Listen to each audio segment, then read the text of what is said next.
cash is your oxygen at the end of the day, and if you can be profitable on paper, but really, really, really starving for air on the balance sheet side. Well, it doesn't take one stone, it doesn't take two stones, it takes three stones to build a fire that really lasts and endures. Take risks, or Mm-hmm. you'll always work for someone who does.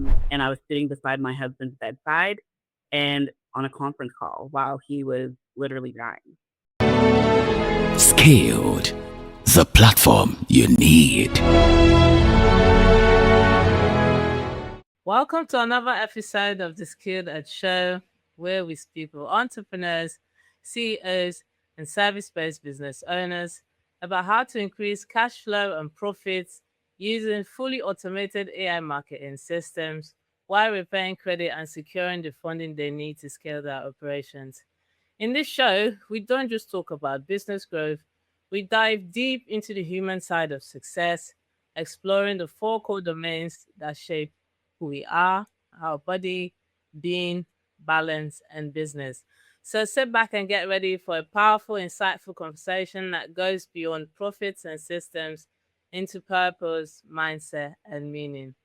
Today, I'm thrilled to have Felicia Gallagher with us. Felicia is the founder of Three Stone Solutions and the author of Built Not Borrowed. She's a CFO and strategic finance advisor with over 20 years of experience supporting founders in beverage, spirits, and CPG and nonprofit sectors. Felicia helps business owners gain clarity around cash flow, margins, and growth decisions. She's also known for a practical, values driven approach to finance. Her work focuses on helping founders build businesses that are profitable, sustainable, and aligned with the lives they actually want to live. Welcome to the show, Felicia. It's such a pleasure to have you here. Thank you so much. I'm so happy to be here. That Right. was a great intro. I was like, "Wow, is she talking about me?" Yeah, so let's start with your journey. How did you first get into the finance industry? Was it a path that you envisioned for yourself? It actually wasn't. I actually wanted to be a doctor, and it was in high school, my last year of high school, my aunt got very sick, and she was in the hospital, who needed a very serious heart surgery, and I went into the But hospital and I saw wires attached to her, and I was like, "There's no way I could be a doctor." And so in my last year of high school, now my that was a long time ago, 1990. I'm telling you my age now. In the late but 90s, and I decided I'm gonna go into business. I was, really good at numbers, so I said, "Okay, I'm gonna go into business at that point." And I didn't know what Mhm. part of business, but, I knew I was gonna do business. So that's kind of what changed my path and started the journey of finance. Right. So I see you've worked with a lot of founders. So what's it about the finance industry that really draws you in? Yeah, so I was again, when I was young, I was lucky enough to be able to spend a year abroad. I lived in France Mhm. for a year, and I was 20 to 21 at the time, and my mother, single parent from Jamaica, she said, "Okay, Mhm. Felicia, work all summer, and Mhm. this is the money you're gonna use for all of your spending. I'm gonna pay for your tuition and your accommodation, but you have to do everything else." Well, by February, the money was gone, and I had until June. And so I called my mom and I said, "Mom, I ran out of money." And she said, "Well, there's no money. There's no more money. You're gonna have to figure it out." And I think, now talking to her 20 years down later, she's like, "Oh, it was so tough." But I had to figure it out. And what I ended up doing was I ended up posting in the university, "Hey, anybody who needs sort of financial help or electronic help," because in France, there was technology was still kind of a little bit backwards. So they weren't really good. They didn't have very good computer skills. So I ended up charging €100 to do independent student study units where I was typing up people's projects, and that was to earn money so that I could essentially live. And that's really back in the early 2000s when I started budgeting, and I realized the importance of budgeting. And if you don't budget, you could be end up in a situation where you run out of cash, and Right. you got to think really quickly about how you're going to survive. But from that point on in my life, I have budgeted every single year, and I can show you it's like spreadsheets going back to 2003 where I have budgets by month, every single Mm-hmm. year because that's super important in order to stay on track. Right. So, what's the most rewarding part of working with founders? The most rewarding part is seeing them build companies that actually really aligns with their true values and what they want to see in their companies. Um, some founders and ultimately when you start a business, there's a reason why you Mm-hmm. start a business. There's something Yeah. that deep inside your heart you want to get out to the public that you want to share, and Mm-hmm. sometimes that gets lost with the hardship of entrepreneurship. But when you can Right. see your values and your business and your numbers in lockstep, all of a sudden that alignment stays, that peace Mhm. is there, and you're building a business that represents you and it's something that will last. And so that's what I Right. love seeing is I love seeing founders that number 1 trust their numbers because they built it with their values and that they feel peace while they're doing it. Right. Yeah. So, why do you believe the work you do as a CFO is so important in today's financial landscape? Yeah, I mean, the today's financial landscape is changing. I mean, everyone's still questioning, are we in a recession? Are we not in a recession? Well, the economy is so uncertain, and how you build your business is so incredibly important when there's so much uncertainty. And having the confidence in your numbers is critical to Mhm. that. So when Mm. I, as a CFO, what I tell the companies that I work with and the founders is that it's really critical that you understand your current numbers, but also where you Mhm. want to go. Because Right. as things are changing and shifting, if you don't have a clear roadmap, that's when things start to get disoriented and things get to start feeling like a mess and confusion starts to arise because you just don't know where your roadmap is. So having a clear understanding of where you're going, especially in these uncertain times, is critical. Right. So, do you have any unique perspective that you bring to your clients? Well, I bring values-based perspective to my clients, so I call it my 3 stones framework, my 3 stones, and there's a reason. Um, when I became an entrepreneur, and there's a backstory to how that came to be, I was in survival mode, and when you're in survival Mhm. mode, the first thing they tell you when you're out there in the jungle, build a fire. Well, it doesn't take 1 stone, it doesn't take 2 stones, it takes 3 stones to build Right. a fire that really lasts and endures. You want predictable growth. You think you can scale a real business by duct taping tools together and praying that the team keeps up. You're right. Try this new tool.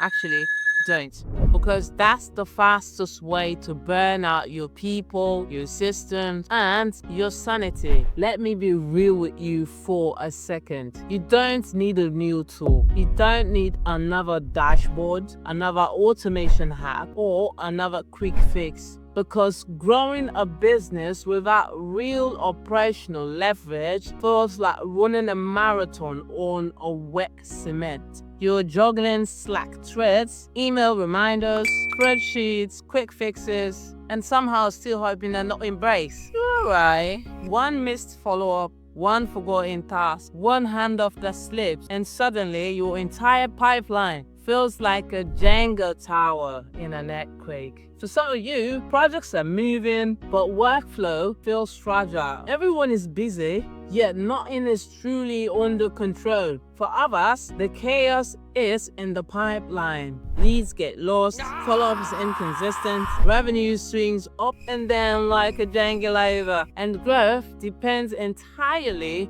on efforts instead of structure. This isn't because you're lazy or unfocused or undisciplined.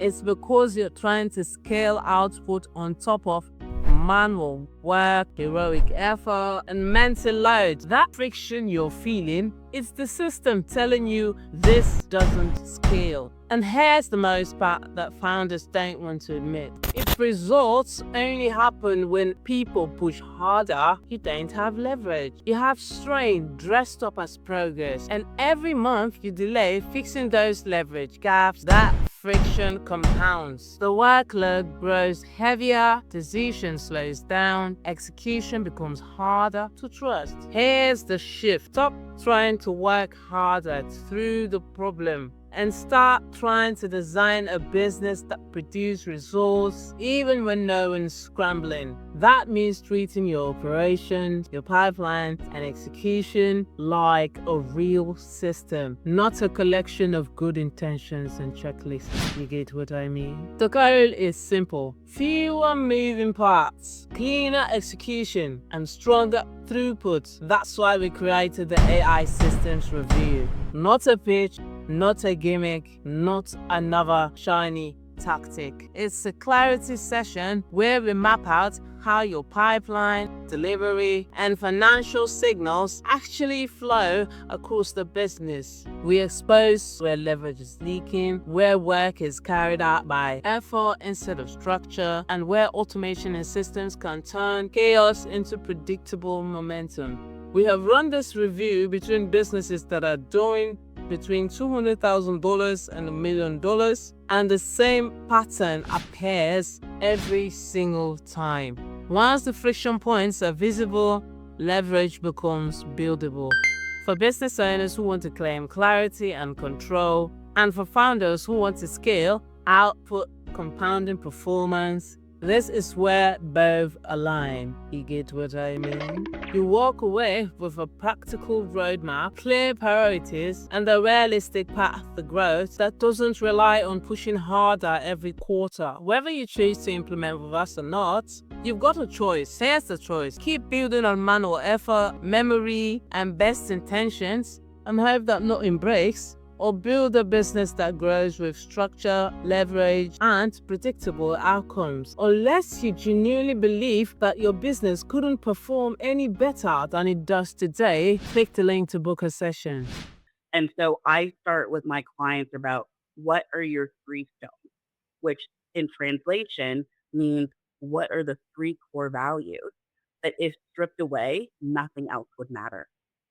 And so I would ask you that, Sheba, like, what are your 3 stones, right? Like, for me, they are faith, family, and excellence. So for me, faith, it grounds everything I do, and family, like, family is just everything. If something is conflicting with my family, it's a hard no. And then excellence for me just defines the standard. So, I mean, those are my 3 stones, my 3 core values, but every business owner has their own. And what's unique is I start every sort of business relationship understanding what your 3 core values are and what, if again, stripped away, nothing else would matter. And that, when you define what those are, those should show up in everything you do. Your business, culture, who you hire, how you manage your calendar, and every line item of your financials. And I'll give you an example. If excellence is a core value of yours as a founder, what I would say is, what's your gross margin floor for excellence? And if that is 50%, well, then that's your target and that's what we go by. And any decision that you make in your business that's going to take your gross margin below that floor is going to conflict with your value of excellence, and it's a hard no. And when you start to filter decisions through your core values, it makes decisions a lot easier, and it makes clarity just Mm-hmm. there. Right. So now that we've talked about your professional journey, I'd like us to go deeper into areas that shape not just who we are, not just our careers, but our lives as a whole. I think exploring them gives us a more complete picture of success. As entrepreneurs, we carry a lot mentally, emotionally, and physically. So, how do you prioritize your physical health and how has it impacted your work? Yeah, I think that's a great question, and I haven't done a really great job of self-care, honestly, because I've Mm-hmm. been so focused on my career, but I think that especially the last couple years and as I've entered entrepreneurship, that balance is super Mm-hmm. important because you can think a lot clearer. So again, it's in my calendar. It's like even those mental breaks. The first thing in the morning when I wake up, I spend time with Lord Savior, my God, and I reflect I thank him for keeping me through the night. I'm awake Mm-hmm. and I ask for guidance and support to take me through the day and give me that direction and growth to follow in the path that serves him. Because ultimately, that's my number one is like I need to be in servant. I'm in service of him and his purpose, and that I'm guided with clarity on what that looks like and Right. that's what starts my day, and then I take mental breaks throughout the day, and I plan that in my calendar accordingly so that I can take a step Right. away. I have time with my family, if they're here, and I make sure I have a hard stop at 5 o'clock. That's and I Right. block there are no meetings between 5 o'clock and 8:30 every single day because that's time with my family. And though break allows for self-care. Right. That's interesting. So how has there ever been a time that your physical health directly affected your performance? Yeah, definitely when I'm not getting the amount of rest that I need, I would say that's definitely had an impact. I Mm. can definitely say that in 2020 during COVID, I was severely burned out because my husband got very sick and almost died. Mhm. And I tried to do too much. I tried to work and be there, and at that time, I was still in corporate, and it's kind of that Mhm. pressure of the golden handcuffs, right? Where, you have a demanding job and you're working, and you don't have the urge to eat. I needed a Right. break. And I was sitting beside my husband's bedside and on a conference call while he was literally dying, and that took a mental had a mental impact on me to the point where I still have it today, where my phone Mhm. always even my phone was constantly ringing during that time, and I wasn't there for my husband. My phone, I just after that kind of reflection point, I said, "I'm putting my phone on silent." And Right. since that day, it's now almost 6 years later, I never have my phone on. It's always on silent or vibrate. It's like that PTSD of that constant interruption. It's like, okay, Yeah. so that's something that, like, I don't think I'll ever recover for to have my phone on ever. Always on silent or vibrate, which is, interesting, but I'm working on that. It's not perfect. It's not Yeah. perfect, but, that balance, I'm working on it every day. Yeah. So that's actually important. It's not.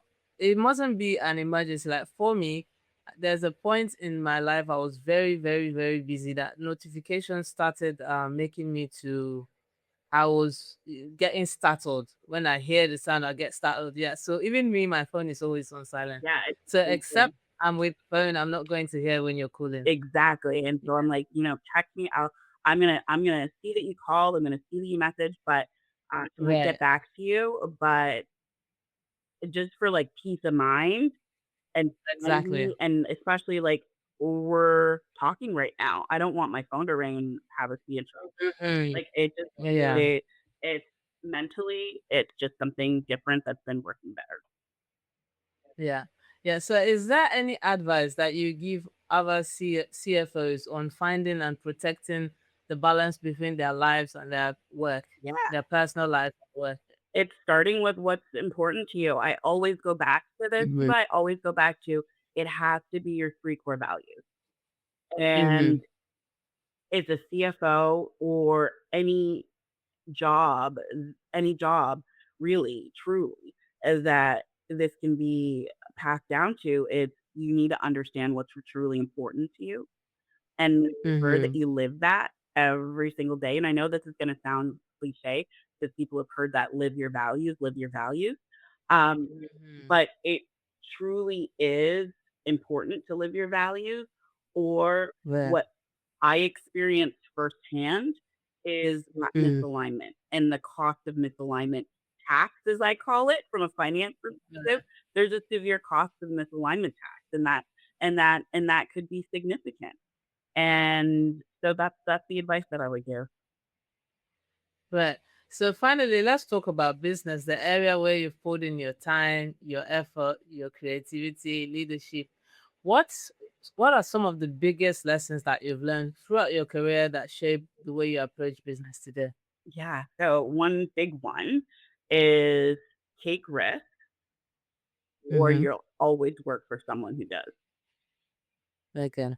Um, I think that's super important. As much as I am in my business today very grounded, and you know, it's so important when you are running a business to take calculated risks and make decisions, Mm. because you will never have all the information in front of you to make the perfect decision.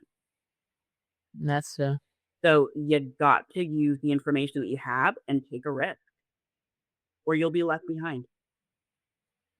that's absolutely true. So that's one. I mean, I moved from Canada to the US, and that was a huge Mm-hmm. risk. Moved, left all my family and friends to take on a job, and it was a risk that paid off. And I kind of stayed with that every step of the way.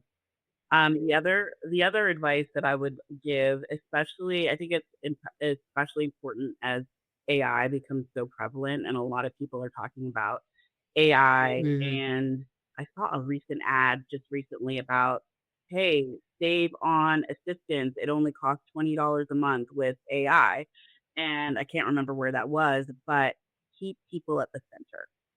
I believe Mm-hmm. strongly that people are your most valuable asset, and Right. that AI as a tool is really cool. I use it every single day.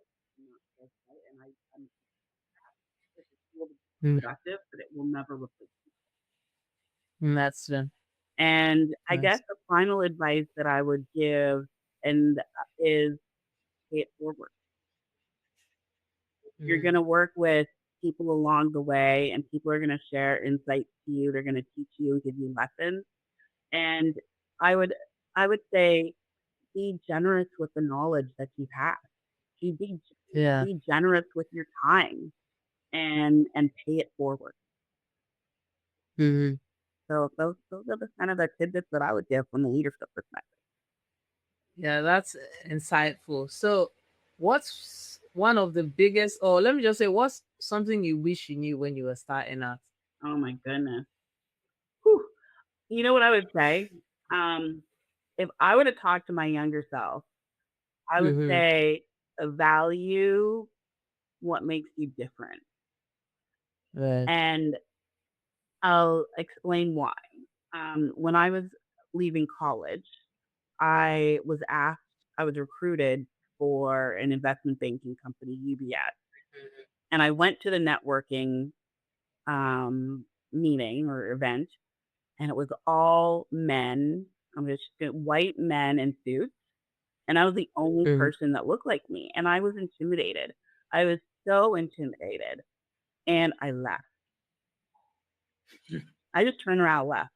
I was so scared. What I would tell myself now is there's a reason why I was invited into that room, Right. and there's a reason why I was there, and that I've embraced the difference, embraced what I bring to the table, embrace Mm-hmm. everything that makes you you. And Right. I don't want to say this word because everyone's using it all the time, but that authenticity, everyone's using the word authentic, but um, there is really no other word to say except you really got to embrace that authentic self and be unapologetically you. And that's Mm, really what I would tell myself. that's true. So, what are some bottlenecks that you're currently navigating in your business, and how are you approaching them?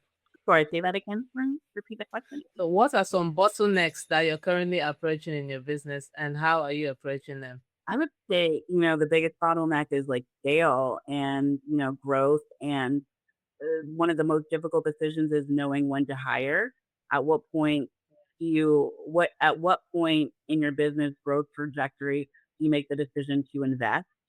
Because the biggest thing is, you want to be in a place where you have the infrastructure to support a growing business, and Right.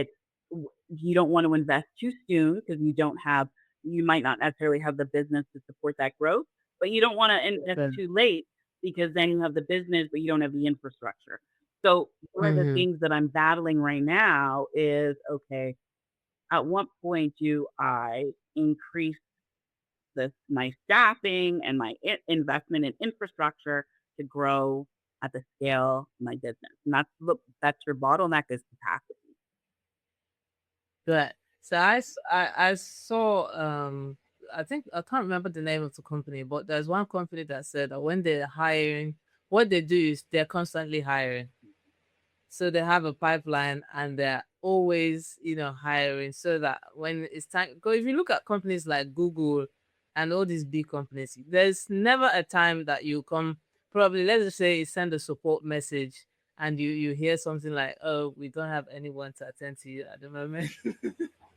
There's always someone. Do you get it? So, so they are constantly hiring people, and then, so if for any reason their staff drops off or anything, because there are some positions where you have to train the person for like some months before he's going to be able to catch up with what's already going on in the company. So they have people already trained. They just keep doing that. So if for any reason someone is leaving, they don't feel the impact.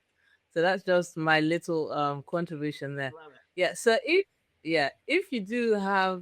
you could audit one financial belief that founders are proud of, but it's actually destroying that cash flow, what would that be? So, okay. So if I could audit a financial belief that founders have that is Mm-hmm. destroying their cash flow, yeah. Yeah. So especially in the industry that I spend a lot of time with beverage and spirits companies, a Mm-hmm. lot of them spend a lot of time investing in inventory, and they get lost in the unit economics. So a lot of co-packing companies, they tell them, "Hey, if you buy, you know, I'll just make up a number, 10,000 bottles, 10,000 cases worth of glass and cork and whatever, we'll give you a deal." So it ends up being cheaper. And Mm-hmm. a lot of founders in this industry get lost in the unit economics. But what they forget is that when you're spending an inventory that's cash, illiquid cash that you can't use, that isn't going to generate revenue for a Mm-hmm. while. So you have to make sure that when you're investing in inventory, that you know the cycle of your demand. Your demand cycle is critical in understanding when you're going to generate revenue for that and when that cash is going to be returned to you. Because if you just fall in the trap of investing for unit economics, you're not going to have cash for today. Right. Yeah. So what's the common reason profitable businesses still feel like they're drowning, and what numbers actually reveal that immediately? Yeah. So, I mean, a lot of that has to do with focusing on top line revenue first and not focusing on cash. So a company can be profitable on their P&L because there's a lot of accounting things that you can do for a business to look profitable. But in their bank account, they're suffering and they're strangling. Cash is your oxygen at the end of the day, and if you can be profitable on paper, but really, really, really starving for air on the balance sheet side. And so Mhm. when you're looking at your metrics, you got to look at your prop P&L, but you also got to look at your balance sheet in lockstep. So if your revenue is growing, that's wonderful. But how is it Mhm. growing? And are you generating cash? Meaning, are you getting, or if you're generating profitable revenue, you should be seeing that in your bank account. If you're not, there's something Mhm. wrong. And it could be that you're not collecting cash fast enough, which Mhm. goes back to policies around collections and terms you have with your customers. You could be paying your Mhm. suppliers too soon, which is another thing that I spend a lot of time on, which is working capital optimization. Let's make sure you're not paying your suppliers faster than you're collecting cash from your customers. Right. So a lot of founders, if I were to go back and summarize what I just said, is a lot of founders, they look at their P&L and they look at their revenue growth only. And they're like, I'm growing, I'm growing, I'm growing. Why am I so why is it not translating? Well, your Mhm. revenue isn't translating into cash. And that's why it's important to look at your P&L and the balance. Yeah. So what are the roles of systems, automation, and even funding, the access to funding? What role has it played in helping you scale and stay consistent? Yeah, I mean, from an AI automation perspective, I use AI as a tool, and I use it with my clients as well in helping to create financial models. So one of the biggest things that I start with any clients I work with is what's your cash? What's your burn rate? Okay. Mhm. And that starts with looking at your cash flow and plugging in all your bank statements and pulling out your output of a 13-week cash flow. You can use automation for that. The next step Mhm. is once you have that tool that's created your 13-week cash flow, then it's easy to be able to spot signals. For instance, okay, you know when you have payroll now because you have it out Mhm. trended on your model. Now, is there a Mhm. time in your revenue cycle where, uh-oh, you see that you have to pay payroll, but you don't have cash coming in, but you're paying a supplier? At that point, when you have visibility and clarity, you can start to make changes with your suppliers and say, hey, we can't pay you on this date. We can pay you on this date. And when you start talking to suppliers and your partners with information, Mhm. they're going to work with you. And it's better that you're upfront with it than you miss a payment Right. and then you're asking for forgiveness. So, I use automation for all of those types of modeling tools upfront. And Mhm. Mhm. then you step back and say, "What's this tool telling us? And how can the information from this tool help make insightful decisions to then make changes in your business so that you're running the business more efficiently at the end of the day?" Right. So, Felicia, you've worked with a lot of founders. So, when a founder says, I want to grow, what's the financial truth that they're usually not ready to face, especially like in beverage, spirits, and the CPG? Yeah, I mean, it's always cash. It's always cash. It always comes back to cash. Cash is Mhm. cash is king. Like, there is no other metric that's more important than cash in your bank account. And at the Mhm. end of the day, that's what's critical. So they wanna grow, okay, well, let's figure out where you're at. Let's figure out what you need to grow, and then Mhm. let's figure out how you're gonna get it because there's only really a few ways. It's whether can your business, afford to reinvest and fund its own growth? That's one. Mhm. Usually that's not typical, especially for early stage founders. The next source is debt. Can you afford debt to take on Right. and leverage the business in order to fund Mhm. growth? That's two. And then the three is Mhm. access to external capital. Now, do we need to go out and get investors into your business? And I should say Mhm. there is another form. There is non-dilutive funding in the form of grants. I do want to mention that because a lot of founders Mhm. ignore that piece, but it is very powerful, especially earlier on when founders are starting out to get access to non-dilutive funding through grants. But really, it comes down to that when a founder wants to grow, it's how much cash you got. Right. And if you don't have cash, well, let's figure out how we're going to get it. And there's only a few ways to get it. And what are the two ways? Oh, I told so the cash is through grants. That's non-dilutive funding. Whether you're going to reinvest in your business if you have the cash. If you don't, we got to put out a raise. So we got to raise capital through external Mm-hmm. investors, or we got to go to debt. Really, Right. that's it. Okay. So at the Skill That Show, we talk a lot about giving business owners the edge through fully automated AI marketing systems, credit repair, funding, business funding. So, what's your take on the importance of financial stability and automation in a company's growth strategy? Yeah. Oh my goodness. I mean, it's so critical on all of those parts. And we talked about automation.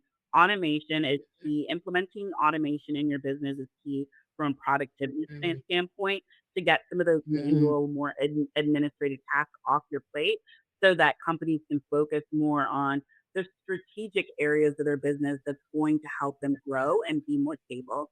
So I'm fully in on using automation and AI to really help um, improve productivity of your business and give you Mm-hmm. the information that you can then use to then make decisions to grow. Then once you have automation in place, it's then now taking that information strategically, figuring out and tying it back to, again, those three core values and where you want to see your Mm-hmm. business grow.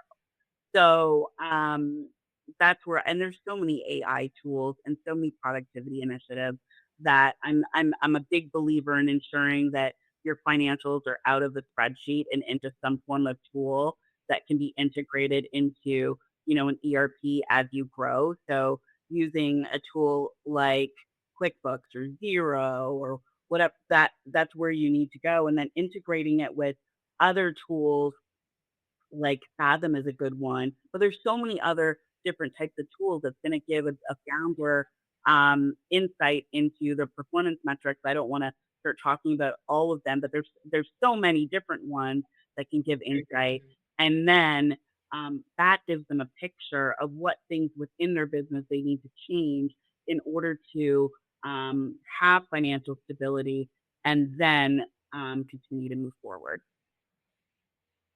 Right. So looking ahead, what's next for you? Do you have any big goals, upcoming projects, Um both in business and in finance, personal life? Oh my gosh, I have so many goals. What do you mean?